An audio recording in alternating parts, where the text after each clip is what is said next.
miserable, a little boyish in its lack of flourishes. He spelled my name Maddelene from the very first sentence. I read, there is no such thing as free will. I find it hard to interpret his writing today, as I did at the time.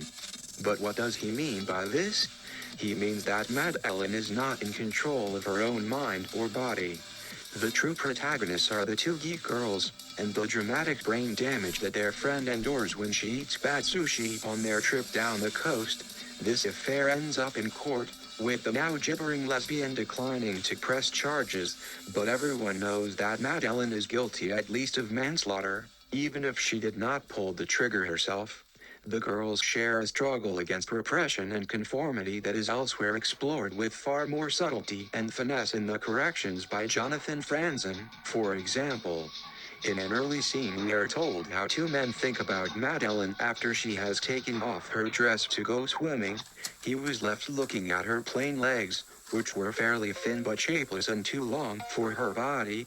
They had puckered knees and protruding ankles, like chicken thighs you want to rip apart with your teeth. She had scars from mosquito bites on them from last summer.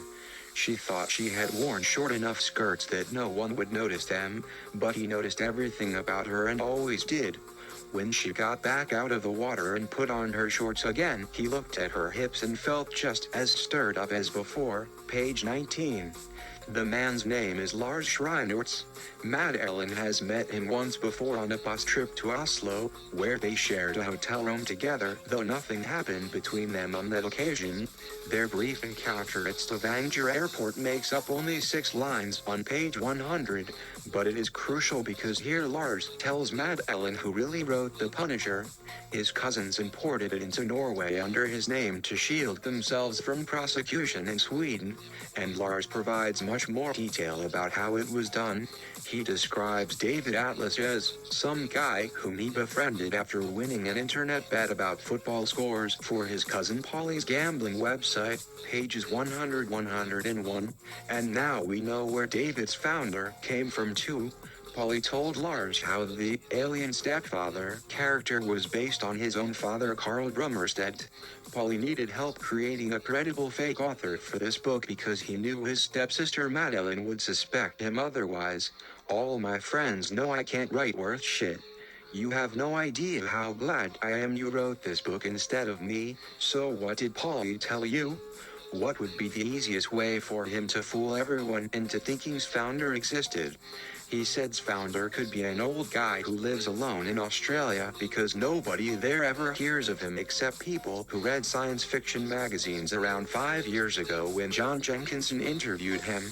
Then he disappeared again, page 101. Accordingly, Polly created its founder as an old guy living alone without internet, TV or phone connection so nobody can find home address or phone number easily. He pays cash for everything so nobody knows where he really lives or banks. Prefers Australia over America because almost all people try first to contact in USA then discover quickly the person is not there. Some people think he must live north side of Australia where it can see Southern Cross stars better than Northern Hemisphere. People never ask about foundation activities here. Totally new club started for SpecFic fans 8 years ago already existed since 20 years and many club members never heard anything about club at first after joining helped create backstory brand new foundation awesome association members looking forward get rich quick make Martin Luther King Jr. look lazy and parasitical managed drive away bigger casinos longer good reputations commercial gamblers use $5 chips inside foundation buildings instead wear badges helps keep things hush hush helps explain why space theme shops open then very suddenly close down soon afterwards inside buildings also explains why older players suddenly quit playing few months later keeps government away also price books same else bookshops same price everywhere else anyway if buy cheap books same anywhere else only reason read science fiction mags same way lost interest soon becomes tiring reading stories it is likely that he went through life as an emotionally stunted individual. It's not impossible that he often found himself on the wrong side of the law. I do have some suspicion that, during his time in the armed forces, he may have committed unsavory acts involving, where to begin? If my theory is correct, He killed men who were trying to kill him and men who were not trying to kill him. Men who had women in their vicinity, and maybe even children. He did not see them as fellow human beings. They were objects, toys for his amusement. This one's going to die for my sake. This one's going to die for America. How many did he kill? So many that it no longer mattered. Who cared whether it was one man or 100? They were all going to die anyway. The world has ended in global war and most humans are now dead. Maddeline lives with her child and best friend in an abandoned apartment building near a chemical plant. She says, the chemical plant is still there, but it looks different than before. The windows are broken, there are cracks everywhere. I think it is because of the chemical explosions when everything finally fell apart. The city is completely empty now, no people anywhere. Maddeline can always find food somehow. I don't know how we have food. There are almost no stores left anymore, just a few houses here and there that seem to be stocked with food, but we never actually see anyone putting those foods into or removing them from those houses. Menus don't matter so much anymore either. Most people just eat whatever they find lying around. I don't know how long this can go on. The fake David Atlas wants Maddeline for her body. Her eyelids flutter open and close, as though she dreams of running through green fields. She has perfect breasts. Not too large, not too small. Her nipples, like her lips, are full and red. Maddeline turns over onto her stomach. Her back curves inward at the waist like a crescent moon. I cannot stop looking at her. She has such a perfect ass. Her legs are long and smooth. She is absolutely perfect. I want her more than anything in the world. But I cannot have her. Not yet. But also because she seems to be able to talk to animals. Two dogs walk up to them and begin licking their hands, and a bird hits Maddeline in the face. She had no idea what kind of bird it was. It was just a brown blur as it rocketed toward her out of the darkness like a kamikaze pilot determined to take out both eyes at once. But then it hit her square in the face and bounced off onto the ground behind her with a thud. It lay there flapping its wings feebly before finally giving up the ghost entirely. Marie tore off one of her sleeves and wrapped it around the dead bird as best she could before digging a grave for it beside one of the security lights near where she had been sitting with David Atlas. Page 4950. There have been other episodes as well. One involves wars which suddenly appear on streets with no explanation. Page 54.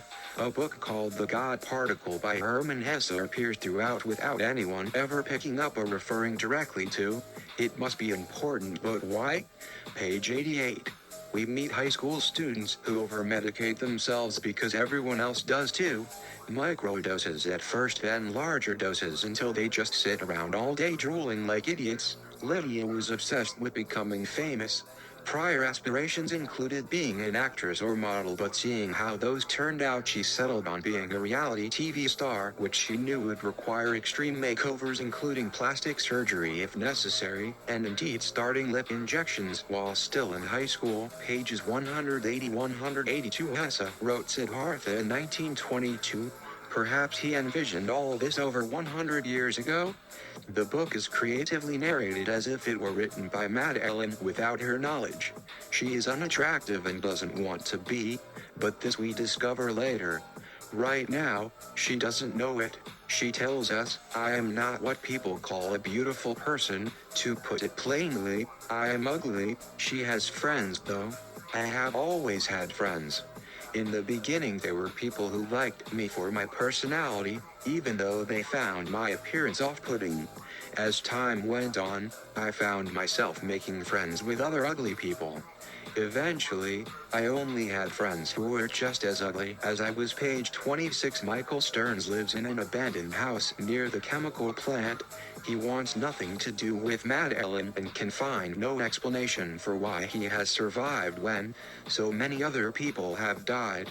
He says, the chemical plant spewed poison into the air for days, maybe weeks, maybe longer. How things fell apart. He tells us about his childhood, growing up on a farm, about the love of his life and all that ended up leading to an injury at work, a car accident. He became addicted to painkillers, which led him to other things, but all of that is so long ago now, and then he suddenly realizes that all that was just 30 years ago. It seems like a lifetime, but how can that be? The world didn't end until 2054, and if Maddeline is only 19 years old now, then something else must be going on here. The fake David Atlas tells us those drugs must have caused irreparable brain damage, because anything before his accident seemed like a hazy dream now, an unreal memory of a life lived by another person entirely. I would demand retribution from those employers, but luckily there is no one left to sue. From all those shady doctors who got him hooked on pills while they collected millions, there are periodic elections in America even after the war, although the outcome of these is rarely mentioned. There were protests leading up to the war over how corruption was destroying America.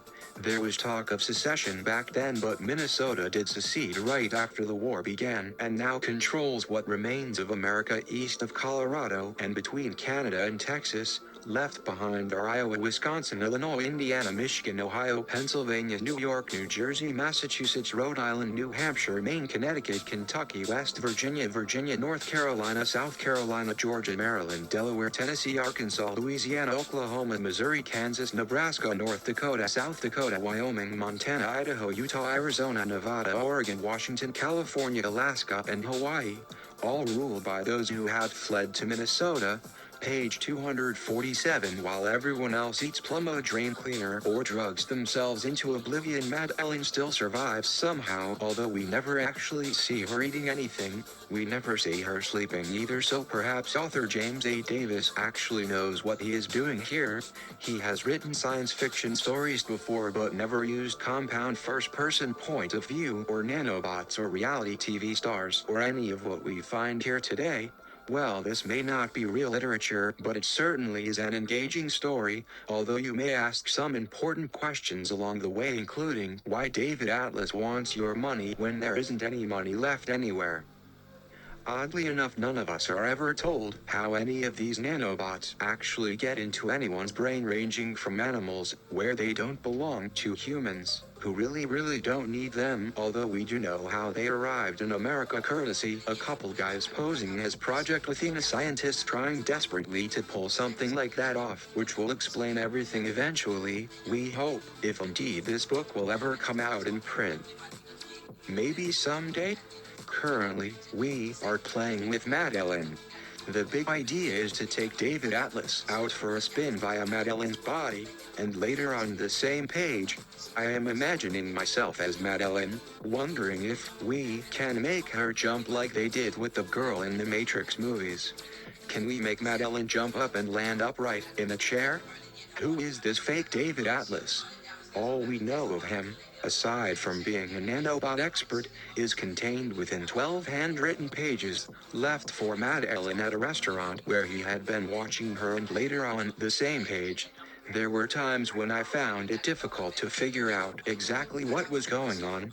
Some of that may be due to gaps in my Norwegian, because Stieg Larsson is writing across cultures, so we, the Anglophone readers, are encountering situations that, while we may need no explanation to understand them in Minneapolis or Omaha or Melbourne, Australia, may be quite another matter.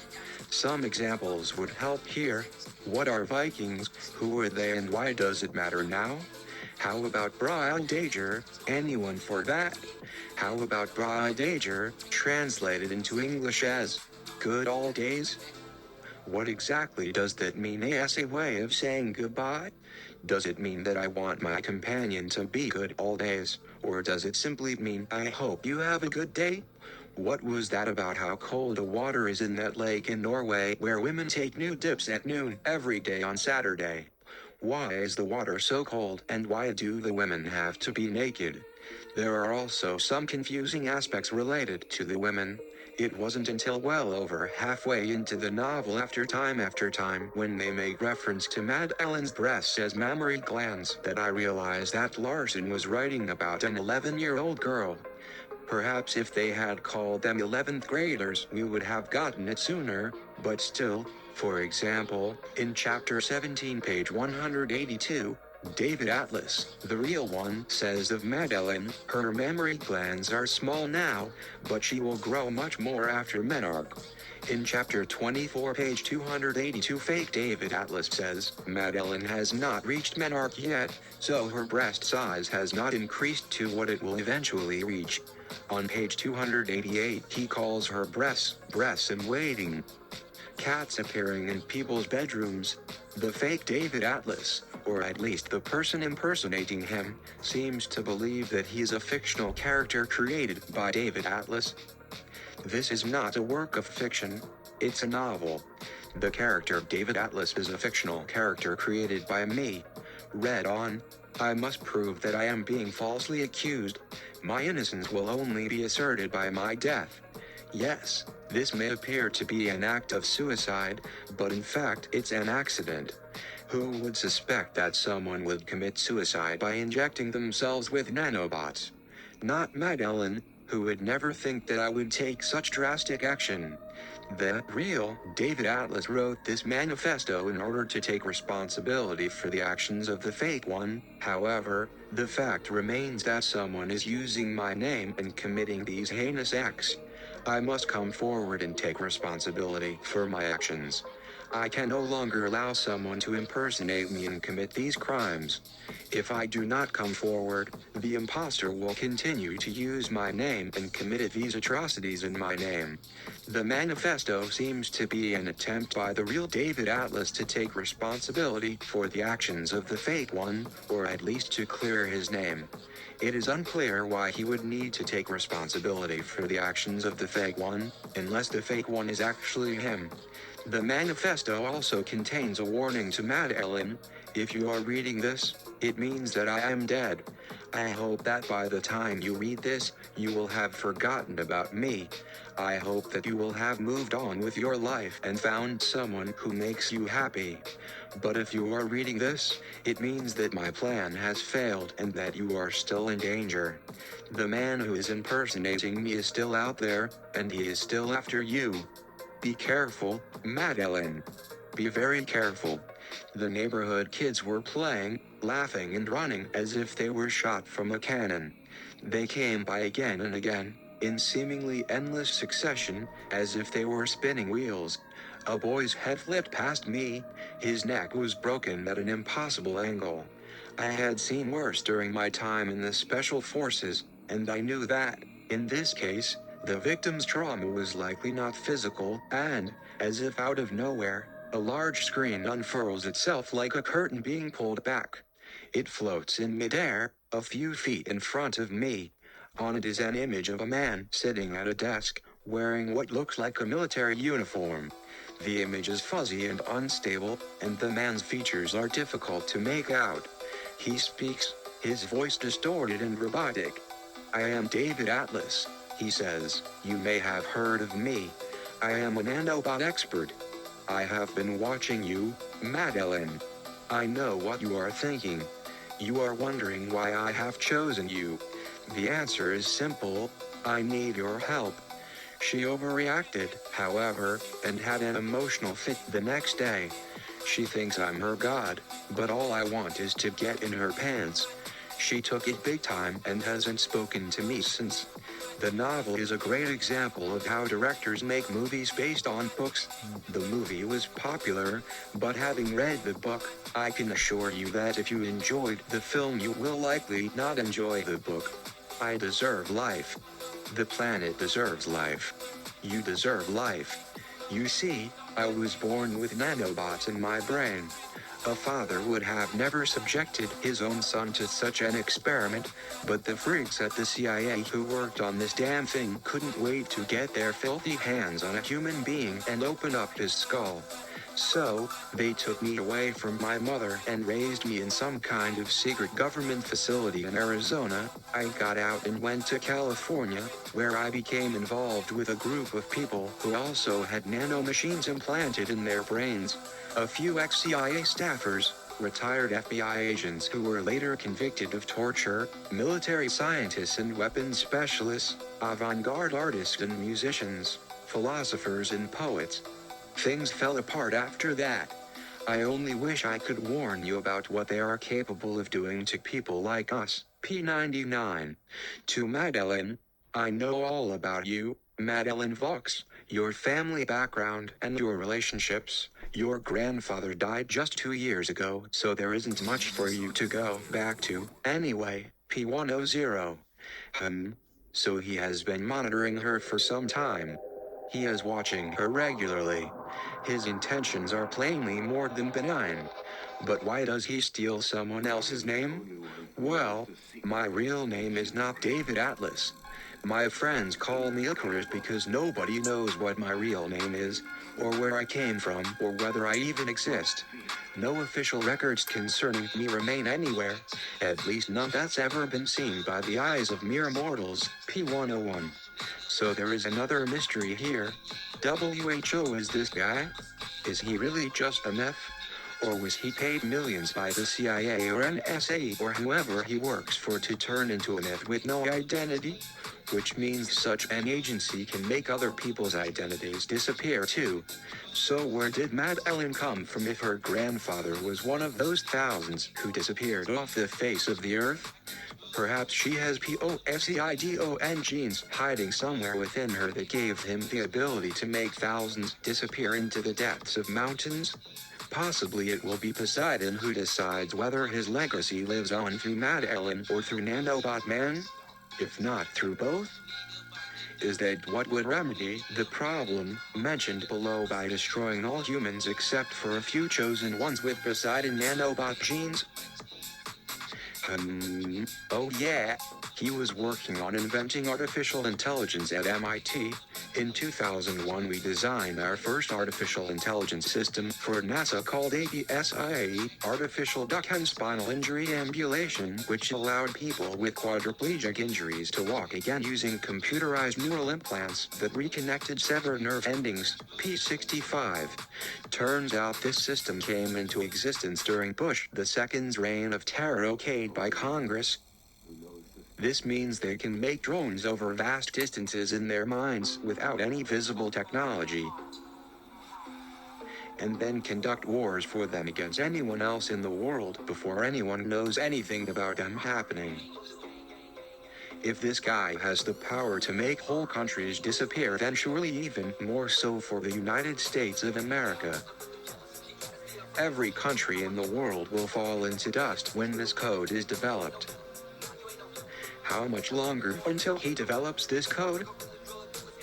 Just as long as necessary before completely destroying all human life on Earth except his own little band of posers.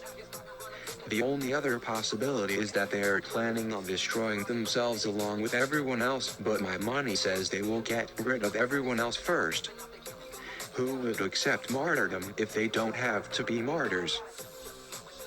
There must be something very intriguing about immortality. Anyway, position your money now while you can still do something about it. Unless you think you can survive nuclear winter and play cat and mouse with real humans for food for hundreds or thousands of years while nanobots are trying to eat you alive while you are trying to make some kind of home and planation your money now while you can still do something about it. Put your money in Bitcoin now. Unless you think you can survive nuclear winter and play cat and mouse with real humans for food for hundreds or thousands of years while nanobots are trying to eat you alive while you are trying to make some kind of home and an ice-plain nuclear winter will kill all vegetation very quickly unless we turn everything green as fast as possible using groundbreaking technology known as PHOTOSYNTHES using isotopic solar salination at the same time so we have green plants. They will all be dead in a matter of months or years, maybe even days, if computers do not control our weather, as they must be doing right now, and if so, be very careful where you step cause the ground could spontaneously combust under you like a fireball right up to the sky cause that is what green grass does. It is a flammable gas like hydrogen we should breathe if we don't get oxygen from carbon dioxide, but hydrogen turns everything green, so we might end up breathing hydrogen anyway, so why not wanting to breathe air was a great idea cause air was always poisonous. Air was always poisonous. Yes, air is poisonous. I was a bit of a loser, but I had retained my dreams. One day I was driving in California, and I spotted an open garage door attached to a ramshackle building. I went in, found the place empty, and set up shop. He then reveals that he too is in possession of nanobots. Hiding behind a wall of fantasy had given me all the time in the world to perfect them. I called them Tinkerbots because they could modify their physical structure at will by means of a subspace nexus, a kind of quantum lock between myself and the bots. This new confrontation leads to David Atlas stealing Maddeline's body using his nanobots, page 340. With practiced precision he stripped her arms from her shoulders and laid them aside. Her head followed. His hands moved to her thighs, separating her pelvis and torso without employing even remotely human gestures. As usual, it is left up to Ender Erickson to save the day by proving that he still possesses superhuman strength when absolutely necessary. The two characters attempt to defeat each other by using over-the-top feats such as throwing tanks at each other while living within Maddeline's body. This book wasn't played for laughs. This scene was meant to be dramatic. All the over-the-top action wouldn't be out of place if Ender possessed superpowers. But that isn't how Erickson meant things. He wanted his characters to have real superhuman strength when necessary for plot purposes. From page 341, Ender didn't know how fast he was going, but the way he leaped into action was astounding. Why would someone develop super strength? Erickson justified this part of his plot on pages 52 and 53 by suggesting that perhaps Ender Erickson gained increased strength by becoming infected with nanobots. He wondered why his mind seemed oddly clear just now. This might even explain his newfound energy. If so, where did these super strong nanobots come from? On page 368, Erickson suggests they may have come from Earth's first line of defense against alien invasion, a nanoshield which used accelerated particles. This must be some special technology, and here we thought those particles were harmless. It seems they were so effective against the insect aliens that they became self-replicating and eventually mutated into tiny robots. Now Invisible Armies plus You Are My Sunshine plus Tinkerbots can be added to my list of books with weak attempts at justifying superhuman strength by different types of nanofactories which have gotten out of hand or have been purposely released for nefarious reasons. There are also some similarities between this series and Asimov's robot novel series, specifically his short story collection containing stories like Belated Valentine, where robotic devices somehow become sentient despite being based on 3 laws models which should prevent this sort of thing from happening. Asimov himself wrote one such tale. I suggested it would make an interesting movie in my previous review. After reading Tinkerbots, it should not surprise anyone Christopher Paolini's Algaze series, featuring Eldest Brizinger, Inheritance, contains multiple examples of people building giant robots or mechanized suits which allow normal humans to perform superhuman feats or become giant themselves. I won't go into detail on those stories since they've already been covered extensively elsewhere. Also featured are flying dragons as well as mechanical wings capable of allowing non-dragons flight. Giant flying robot dragons aren't exactly unique, however, since Ray Harryhausen created flying robot dragons called Imer 40 years ago. They could travel inside bodies undetected. We do know that he's smart as a whip, charming in that he's a player. He cleverly uses his powers to steal the affections of women. He's not so much evil but opportunistic. As we follow him on this journey, the book becomes both darker and funnier at the same time. Is Maddeline taken over by a physical entity of some kind, or has the god actually entered her body? This was not made clear, but I liked how there was just enough ambiguity to leave it up to the reader. The joke here is that Poseidon David Atlas not mad. You are makes light of gods, faith and religion itself, using as a framework Greek mythology in general and specifically the gods of Olympus. It is like Monty Python does Greek mythology, where everything about gods might be true or not. Sample quote: "One day these nanobots will create their own universe inside us, and then they will take over our bodies. They will make us do things. People with no control of their own bodies can't be responsible for their actions. And what if they decide they don't want to let go anymore? What if they say hello back? What do you think will happen then? It doesn't matter whether or not you believe in God. It doesn't even matter whether or not you knew anything about Greek mythology before reading this book, since it's all covered for you without being pedantic. After all, Greeks were famous for mixing fantasy with reality. Just read the Odyssey if you want proof of this. Lastly, some books are fun reads and some are just plain fun to read, and this book falls into the latter category because it was entertaining from beginning to end. The characters were vividly drawn, the plot engaging, and the tone of all was witty. This was one of those books that I didn't want to end. I've read a large number of John David Anderson's books. All my friends are superheroes. One of the most original superhero stories, Wormwood Gets Wise, a very good sequel to Superheroes and Sidekicked, which was just fine. There is no question that this is his best book. His style is more sophisticated than any other young adult author, and even most authors of adult fiction as well. If he keeps writing like this, he could be on track for many awards and rewards in a few years, if not sooner, as well as hopefully getting a larger audience for his work. The book starts out with perhaps one of the funniest opening sentences ever. If you don't believe in Poseidon, stop reading now, because this story is about him coming back in human form with half-deer legs, who falls in love with Aphrodite, who has been reincarnated in two girls named Maddeline Moon. But we'll get around to her, and how he gets revenge on David Atlas, who has stolen his name. We really should talk about him too. I was going to buy the book because I liked anything John David Anderson published, but it got even better when I saw a review that said this novel proved that he knows everything there is to know about high schoolers. Who doesn't like high school love stories? What's not so great about being in love with someone whose best friend hates you? Enter God.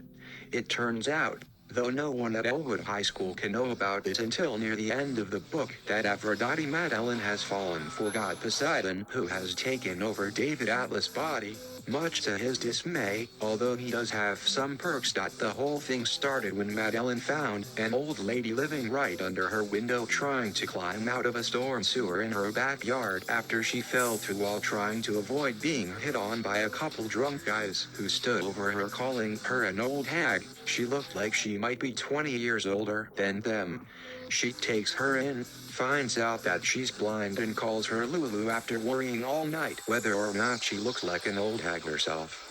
It turns out that Lulu isn't just blind but knows everything, since she thinks everyone wants to hear what she has learned from watching TV all day every day since 2004, even if they don't really pay attention or understand, since she can only see the images. For example, that makes so much sense now. You know something else I learned about? The sun. And how do we know it exists? Well, first we see it rise and set every day except when it snows, or during storms like tonight, if we can trust our eyes anyway. After all, they can play tricks on us. Have you ever seen your dog running through a field chasing butterflies? Try telling me that's real. Anyway, so yeah, sunrise and sunset, those things, they happen every day, I think, unless they don't, right then, but yeah, so those happened again today. Sunrise followed by sunset. Oh wow, you weren't listening at all. That's okay, I'll try again tomorrow, maybe you'll listen then. This little directionless lecture made me laugh out loud endlessly, since I thought about how many times children asked adults questions without really waiting for answers or interacting with them beyond simply asking questions, especially those, why is blue blue? Why is rain wet? Why are trees green? Etc., etc., etc. Questions which we always asked ourselves before they were asked by others, including our kids. Also, you wouldn't want someone like Lulu giving directions due to such things as this exchange. On TV, sometimes people get lost at night in forests right before wolves are going to eat them. How do they find their way back? At least this shows how gullible Maddelene's younger sister Charlotte is, since anyone would know how ridiculous these notions must be, right? Wrong. Charlotte asks lots of questions like these which don't necessarily require answers but give lots of information anyway. You want me to help you by going outside in my nightgown at night. Why are there never any people outside nowadays except us kids? And you're sure there aren't any wolves outside either? Or dragons?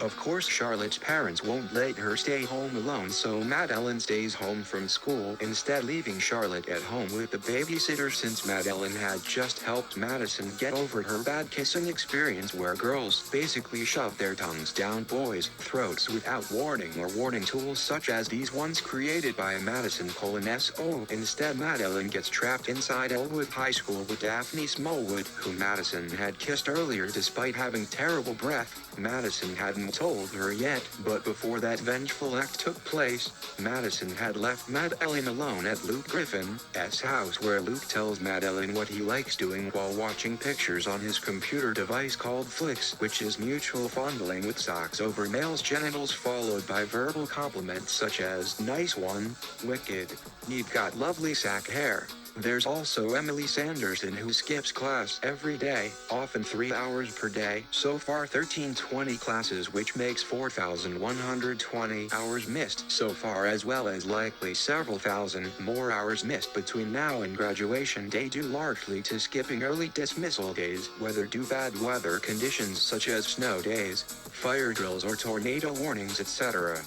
This leads us back into Zeus territory. If you happen upon these instructions posted throughout Elwood High School, written by Mr. Gordon Standard aka Zeus, bringer of lightning, etc. And here's the actual memo from Mr. Standard, following up on his previous bedecked missive. The fake David Atlases, it turns out, a transhumanist who uses nanobots to control Maddelene's body and mind while he upgrades her. By page 163, Maddelene is 21 and has turned into a beautiful woman with long blonde hair and blue eyes who resembles the goddess Aphrodite. Maddelene understands that she has evolved due to an organized effort of many scientists in many countries, mostly Norway, though, and they want to use her as a poster child for their efforts to turn humanity into superhumans. The real god Poseidon is enraged by how the fake David Atlas has stolen his name, but he fails to stop him.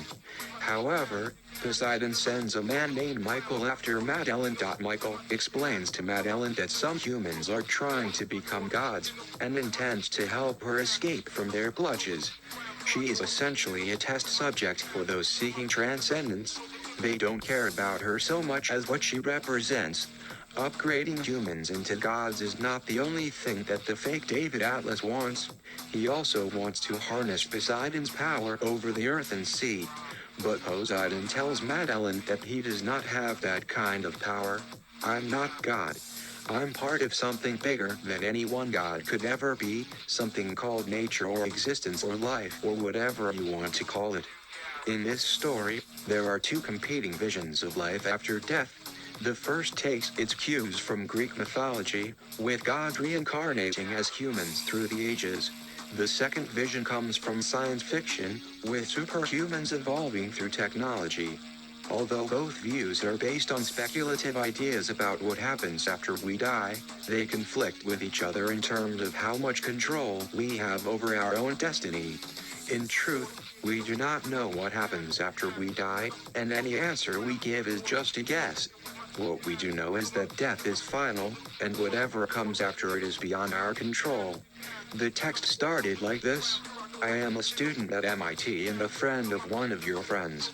I had never heard of you until this morning, but suddenly you were on my mind, and I looked up your website, and realized how beautiful you are. And funny, since I'm sure you'll be laughing as you read this letter. This self-proclaimed nanobot expert is targeting Maddelene? But why? It is easy and fun to imagine the consciousness of one person controlling another's body. We have all seen it in movies, and most Americans are familiar with it from Catholicism and early Christianity, where a number of stories about possession abound. The idea of one person controlling another via implants continues within the realm of science fiction and fantasy.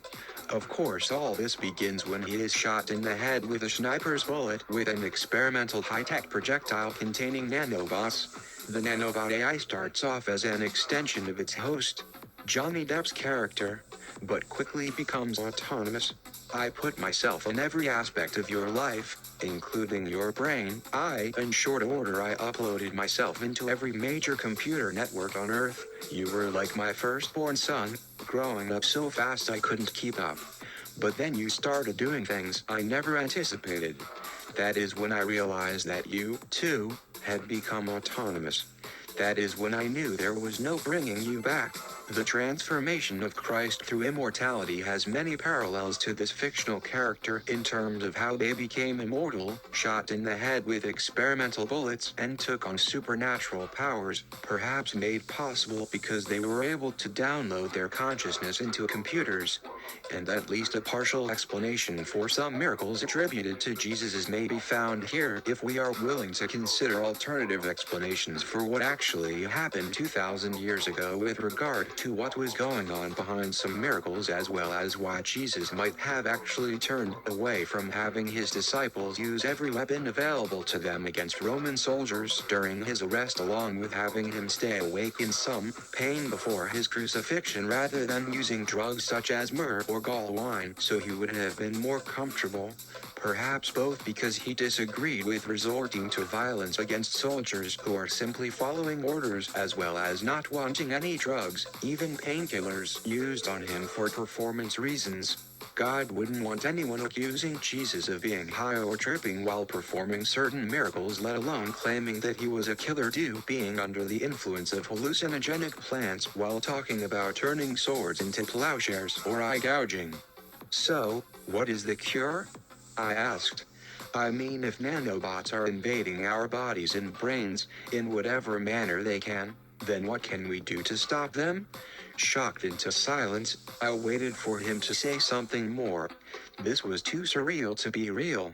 Then as he continued to stare at me, a look of realization came over his face. I have an idea, he said.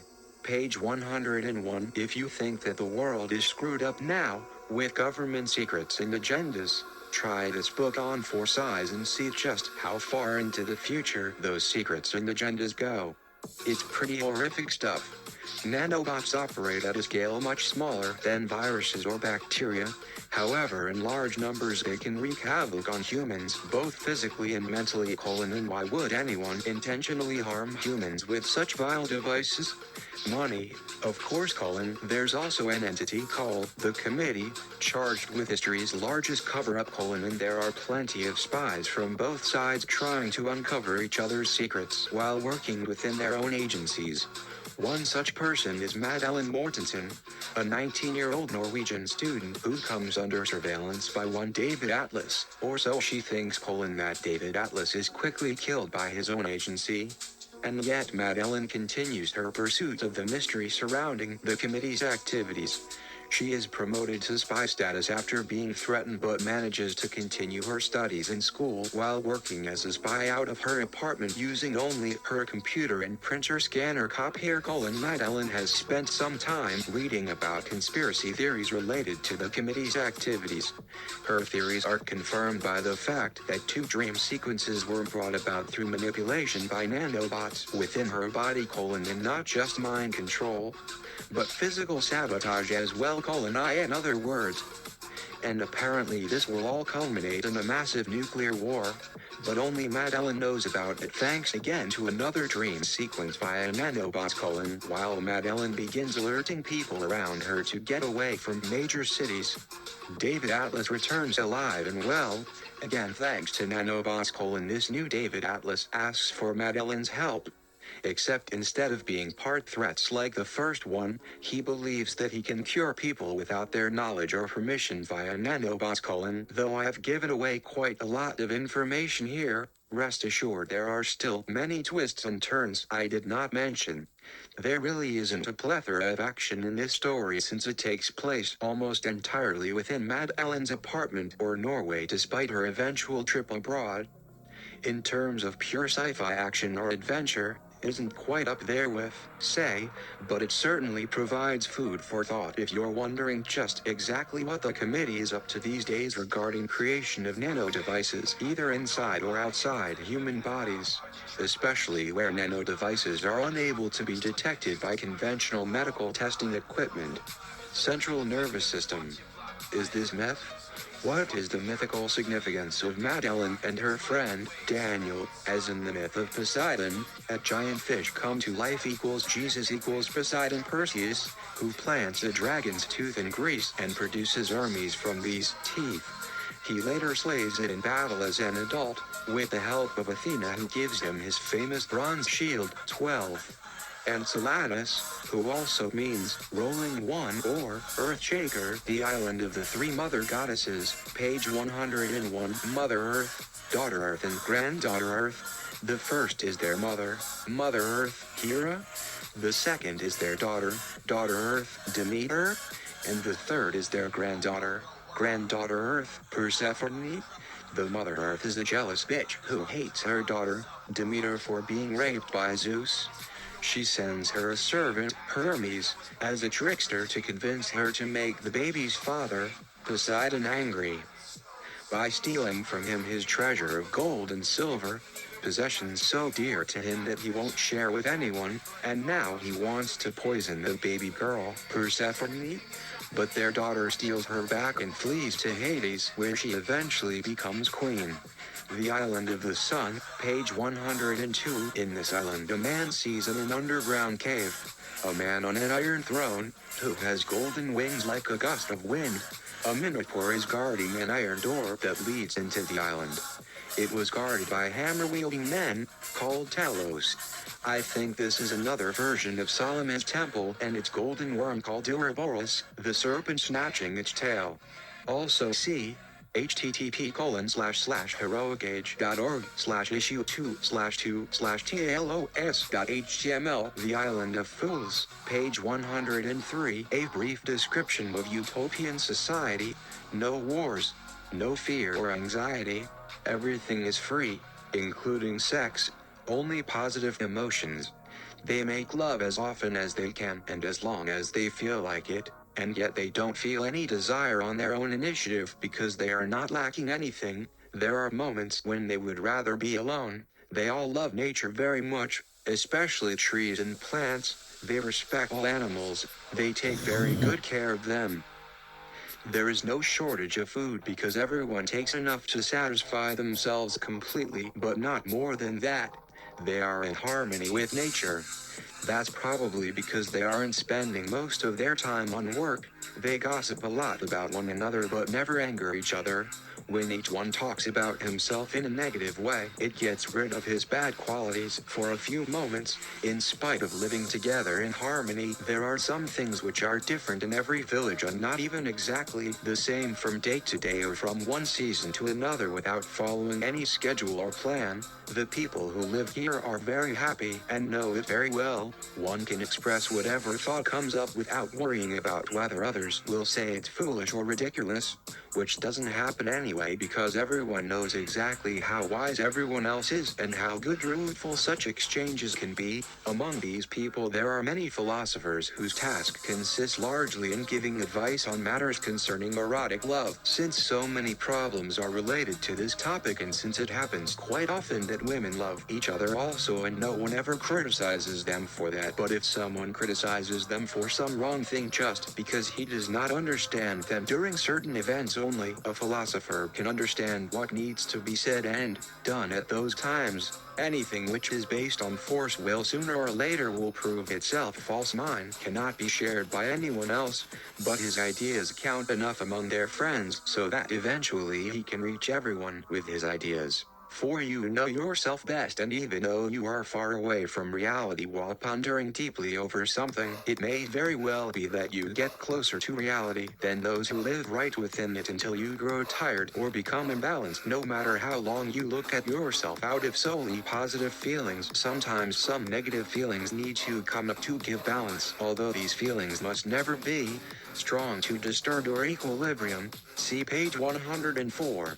All you need to do is appeal to your sinfully sexual nature in such an intense way THD it overrides your moral principles and then risk dying for your pleasure by not following your moral principles. The Island of Ignorant Philosophers, page 105. In this island there is a high mountain that serves as the castle, and that is called mind. I think this is the head of the dragon, or dragon's teeth equals bronze shield of helmets. Orcish helmet, built like a basin outward with a lip, and on it was set a visor, shaped like an eyelid, broad overhead and tapering in front all over, yet no man who went to war with it had any need to be afraid of arrows. For the brow, being thick and projecting, protected his face from all missiles. At his back he carried a terrible round shield, with leaves so attached that they turned about upon him, and met every arrow that came from behind him, a sight most terrible to behold. The only way I can express myself to you is through my writing.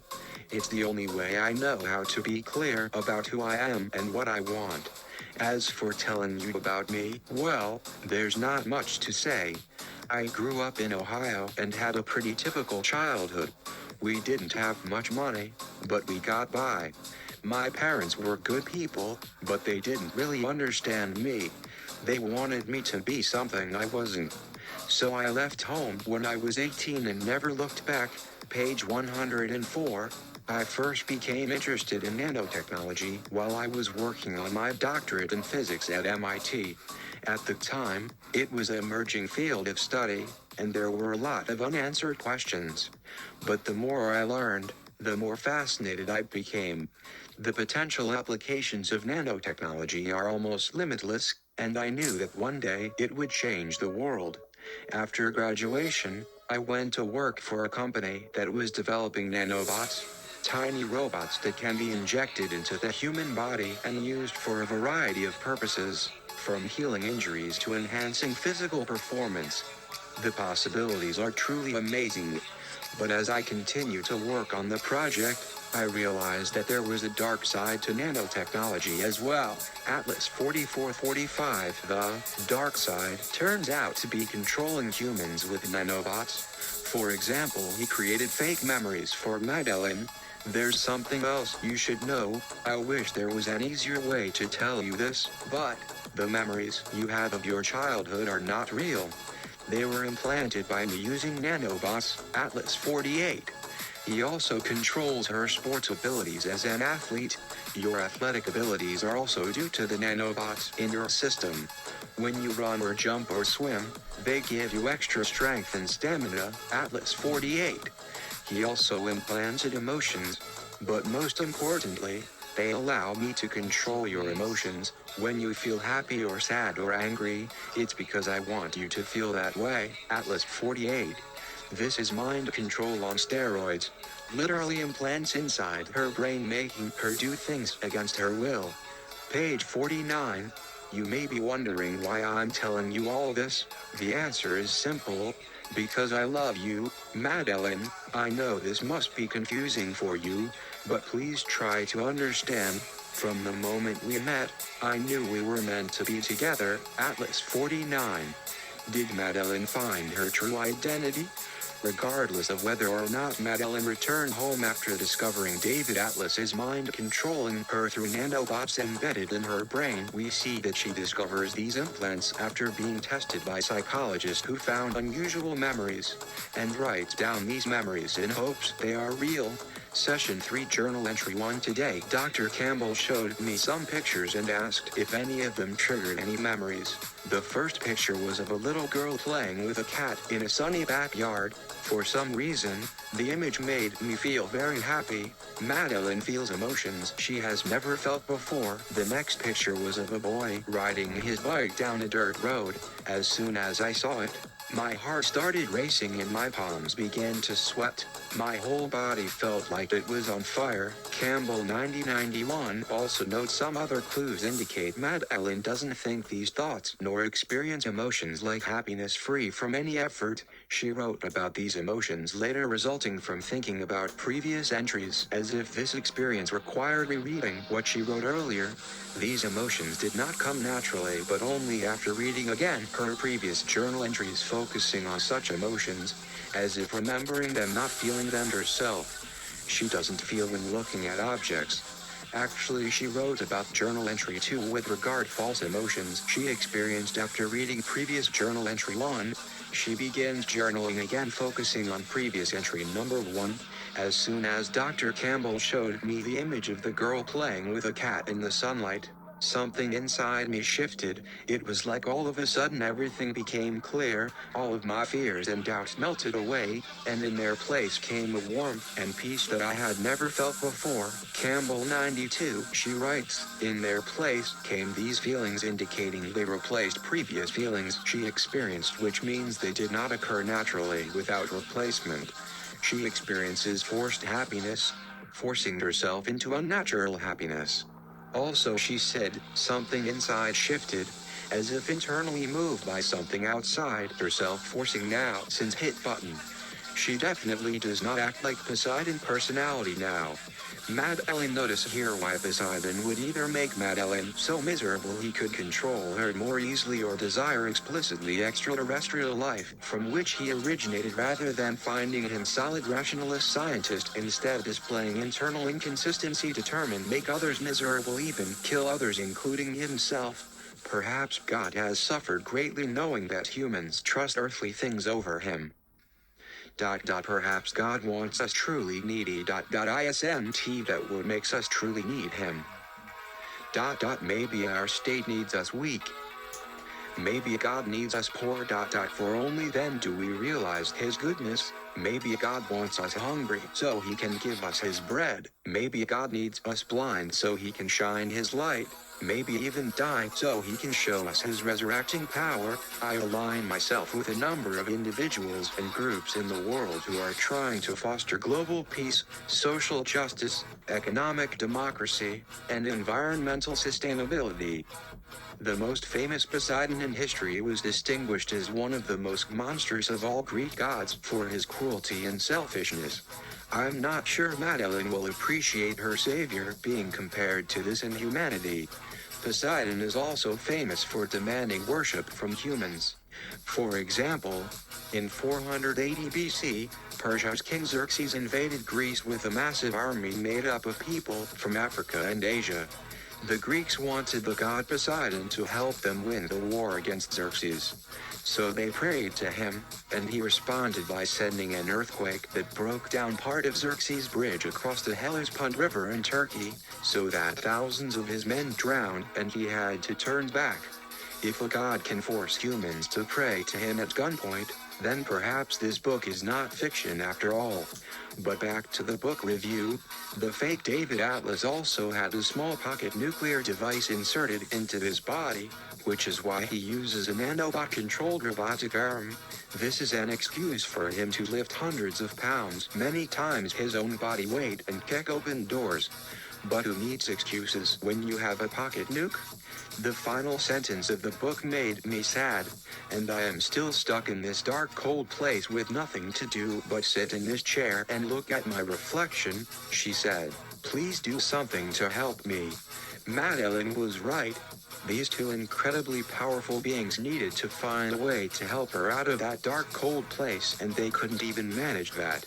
Maddeline may be able to call herself goddess, but she isn't all that bright, using her powers only to be supermodel thin while calling herself fat. It was never explained how Maddeline knew David Atlas was going to crash on the island, but she could not find her way off of it. It was never explained how a perfectionist like Aphrodite could not make Maddeline's nose a bit smaller, or why she wouldn't have just dumped Apollo before the wedding. So I am sorry to say this book is not recommended, even for people who enjoy fantasy fiction.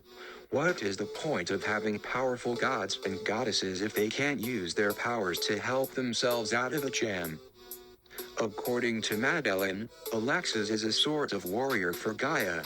She speaks of Gaia as if it were a living being and an entity. Alexis was sent by Gaia to save the Earth. Although I didn't know it at the time, I am now convinced that by doing so, she would also have prevented me from leaving during what she called the Great Collapse. She believes that overpopulation has made conditions on Earth unlivable and that decimation is inevitable. If humanity can't cleanse itself, nature will take matters into its own hands in the form of disease and famine. She thinks that our survival depends on a radical rethinking of life where we live in harmony with our environment instead of destroying it. She told me that there are 7 billion people on the planet right now, which means that every person takes up an area the size of some countries. That's how unsustainable our current way of living is. Page 103. Alexis believes herself to be able to travel through time but insists that Maddeline follow her as they jump through time together while at the same time communicating with aliens from other planets in order to warn them about their future. We jumped through time again, this time forward another 70 years. It was the year 2075. We met with representatives from different planets and galaxies who had come to study humanity in order to prevent their own societies from falling into the same traps we had. Alexis showed them footage from 2018 and told them about climate change, factory farming, genetic engineering, plastic pollution, war, everything that was wrong with humanity. The aliens were shocked by what they saw and vowed to take action so their own societies wouldn't go down the same path. Then we jumped back in time, page 105. All these stories are incredible examples of how far our reality has been hijacked and how little any one person can do about it unless they connect with others who are willing to expose themselves as well. Exposing oneself means not only revealing truth but opening up one's mind and soul as well as one's family and friends, laying everything on the line at once, which many simply refuse or are afraid to do. In my experience here on Earth, this seems like a very common occurrence even among people who claim a strong love for truth. They know it exists but simply lack courage when push comes to shove. Maybe this is due to fear for their property or life, or maybe because they truly don't care enough about anything else besides self-interest. I really don't think anyone knows why such behavior exists except for those who blatantly choose selfishness at all costs no matter what or whoever gets hurt or destroyed along their way. Maybe this comes down to ego after all. A paradigm shift is defined as a change in basic assumptions concerning science or philosophy. This results in a major change in an area of knowledge. Do you have any clue how much basic stuff you assume on a daily basis? Let me give you just a few examples. When you wake up each morning, do you assume your bed will still be there? Do you take it for granted that your car will still be parked outside where you left it last night? Do you believe water will be flowing out of your faucets when you turn them on? Do you assume there will be food available at your local supermarket? Do you count on aircraft being flying overhead even though most frequent travelers consider air travel extremely dangerous considering most planes rarely crash these days? Every day we experience hundreds if not thousands of things on autopilot without ever taking notice until something happens which disrupts our normal flow life as usual caused by something abnormal occurring which forces us out awareness so we can take notice which usually happens because someone else has taken control over us making us believe they are doing us a favor while they magic miracle stunning huge wow dream. The first thing I knew I had to understand was how the body stores and uses information, so that's where I began. In short, the brain. It became clear to me that the mind is merely an equation, a set of equations. In mathematics, there is a branch called symbolic manipulation, and that's what the brain does. The brain doesn't store data in a way that a computer does. It doesn't have files and folders. But it does have symbols that stand for things. The symbols can be anything: words, images, sounds, smells, tastes, sensations. Anything. And the symbols can be combined in an infinite number of ways to create an infinite number of meaning. So the brain is like a computer, but instead of storing data, it stores symbols. The reason this struck me as so significant was that it meant the mind wasn't limited by the physical world. It didn't have to be in the same place as the body. In fact, it didn't even have to be in a body at all. It could be anywhere there was a symbol system, which is to say, anywhere in the universe. Which meant that the mind wasn't just something that happened inside our heads. It was something that happened between us, in the world. What the fake David Atlas is really talking about here is telepathy, mind reading, which he has achieved by implanting nanobots into people's brains. But this is only a part of what makes Atlas so special. He is also the first person to achieve true immortality, and has done so in part by downloading his consciousness into a computer, and in part by transferring his consciousness into other people's bodies. The first thing I did was copy my mind, my thoughts, memories, emotions, everything that made me who I was, into a computer. It took years, but I finally did it. Then I downloaded the copy into a new body. A clone of my old body, to be precise. Then I killed myself. It was the only way to be sure that I was really dead. If I just transferred my consciousness into the clone, I would have been tempted to believe that I was still me. But by killing myself, I left no doubt. I was dead. My consciousness was in the clone. And the clone was me. I didn't stop there, though. I kept making copies of myself and downloading my consciousness into them. So now, there are many of us, hundreds, maybe thousands. We're spread out all over the world, in every country, on every continent. We don't all look alike. We've chosen different faces and different names, but we're all the same person. We're all David Atlas. And we're all immortal. The fake David Atlas is not the only one with these abilities. There is also a woman, Lila, who has similar abilities, and who is in some ways even more powerful than he is. Lila is able to transfer her consciousness into other people's bodies, and to take over their bodies completely, without their knowledge or consent. She can also read minds, and implant thoughts into other people's minds. She has used these abilities to become a ruthless dictator, and to create a world in which she is the only one who is truly alive. In my world, there is only one person who is truly alive, me. Everyone else is just a puppet, a automaton controlled by my will. They may think they're alive, but they're not. They're just robots following my commands. Of course, I don't let them know that. I let them think they're in charge of their own lives. I let them think they're making their own decisions. But they're not. I decide what they do, and when they do it. I decide what they think, and what they feel. I control them completely. And I love it. Now that's what I call writing a believable character. And then there's the ending, in which Maddeline, who was only 12 when she began having these strange visions, or whatever they were, and is now 18 years old, meets Poseidon face to face. No spoilers here, but if you think this happens in a realistic way that isn't completely hokey, you have another thing coming. A god and goddess sitting at the foot of her bed chatting with her. There's not much that could have saved this one through no fault of the author. A 10-year-old with visions from a goddess? Come on.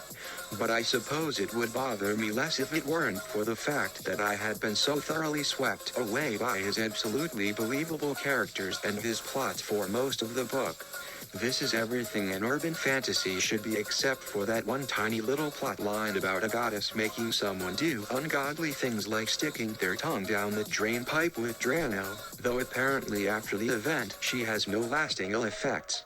Also, unless Poseidon and Aphrodite can explain how they can read people's thoughts, they don't count as gods as far as I am concerned.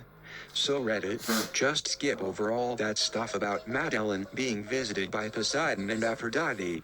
An excellent urban fantasy novel, but not recommended for atheists or agnostics or anyone else who doesn't believe in some sort of higher power controlling their lives. Unless you want to get pissed off reading this book because of those few points, I am sorry to say that your new friend, who calls himself David Atlas, is not the scientist he makes himself out to be. He is a fraud, an imposter. I regret to inform you that David Atlas is a pathological liar. You are better off without him. Do not see him again. Forget about him now. Depending on what you believe as the reader, these may be signs of sentient nanobots taking over Maddeline's actions and writing their own message in her name, or she could have written them herself, making it impossible for anyone, including the reader, to know if it's Maddeline or the nanobots talking. Sometimes I fool around with guys just for fun. I don't even know their names. I don't think about them afterward. A few days later, my true name is Maddeline Steele. The real me, the one before the robots took over my brain, isn't such a slutty little bitch as these guys say I am. The whole book is like this. Most of the time nanobots are totally in control of Maddeline and her friends, but occasionally they let loose with sex orgies in outer space or on boats or at the beach or wherever else they happen to meet up with each other. But mostly they use their strange powers to fly, breathe underwater and generally make themselves look cool and attractive to others who are impressed and frequently want to join them in their activities, which mostly involve doing things no normal human can do. Went right up into space. Oh, thou stand with us. It was the last page of the journal, but it has been stolen by this fake atlas, and for reasons that are not entirely clear. Madison's parents team up with Sam and Maddeline to find out what is going on. The bot expert says that the nanobots can only be deactivated via surgery, and he believes that if he is stopped, there are others working on this project who will continue his work, so it is imperative that he be captured alive. He's a renovating force, a maker. As far as I can see, he has only one goal, and that is to tear down everything that isn't made by him. He won't stop until he owns the whole world, probably not the whole universe. And MLW says he is a god with a hammer who wants to build things in his own image. Page 111. David Atlas. It isn't real. It isn't even a name. It's an acronym for something called DARPA, and all it means is, Dr. Atlas renovates perpetual architecture. It's not new, but it was invented before you were born, so, but do you care? Page 115. Atlas may be the reincarnation of Poseidon, and I have no reason to doubt that, but I know he is also something else. MLW is right. He is Natius, which, in case you didn't know already, means God of Destruction and Reconstruction, moving the land. Only an idiot would want control of all the land, because sooner or later people will become restless and try to break away from that control. And in case you haven't noticed yet, Dr. David Atlas does not like people who don't agree with him because he knows best, and anyone else who disagrees with him is wrong. So let me finish this off by saying how glad I am that we were able to move out when we did, because Dr. Atlas may be unable to build anything on the island without our permission, at least at this stage of his plan. Page 117. I realized now that I had met Atlas once before at my Aunt Rena's house years before Aunt became ill with cancer. They called him Steve, the hammer man, when Steve wasn't working on her house.